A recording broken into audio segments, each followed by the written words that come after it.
আফগানিস্তান টিমের কাছে আমার একটা রিকোয়েস্ট ভাইয়া, বাংলাদেশের পক্ষ থেকে আমার একটা রিকোয়েস্ট, ম্যাচ শেষ হবে ওরে ভাইয়া, তোমরা ঠ্যাং এগিন দুই আন্ডারে 1 লিটারে হানি বোতলেতে ভাইয়া 1 বোতল হানি দিও ভাইয়া। তোমরা ঠ্যাং দু হানি এগিন আন্ডা দেশের প্লেয়ার করে ভাইয়া, সকাল দুপুর রাত্রে 3 বেলা রুটিন করে ভাইয়া এগুলোরে খাওয়ামো, তাতে যদি তারা কিছুটা শিখতে পারে যে কীভাবে ব্যাটিং করতে হয়, কীভাবে কোন সময় কীভাবে ব্যাটিং করলে দলের একটা ভালো স্কোর করা যায়, সম্মানজনক হার না, আমাদের জয় দরকার, এই ধরনের মেন্টালিটি যাতে ওদের ভিতরে ঢুকে। আমাদের মাথার ভিতরে তো খালি এটাই ঘুরে কীভাবে সম্মানজনক একটা পরাজয় আমরা বরণ করতে পারি। ওইখানে আফগানিস্তান 37 রানে 3 উইকেট চলে যাওয়ার পরেও 325 রানে তারা ম্যাচটা শেষ করছে অল আউট হওয়া ছাড়া। আন্ডারে ভাইয়া তোমরা খেলা শেষ হবে রে 1 বোতল, তোমরা ঠ্যাং দুই 1 বোতল হানি দিও ভাইয়া। আন্ডা হানে গিন আন্ডা দেশে বুড়া বুড়া প্লেয়ার আছে না, যেরকম বাইরা ভাই, ক্যাপ্টেন দ্য লর্ড শান্ত, শান্ত তো ভাইয়া বাঘ, বাঘ কখনো রান করে না, বাঘ হয়েছে শিকার করে খালি।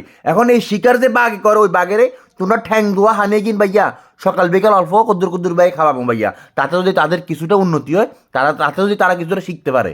হালার থালা অকল শিখ শিখ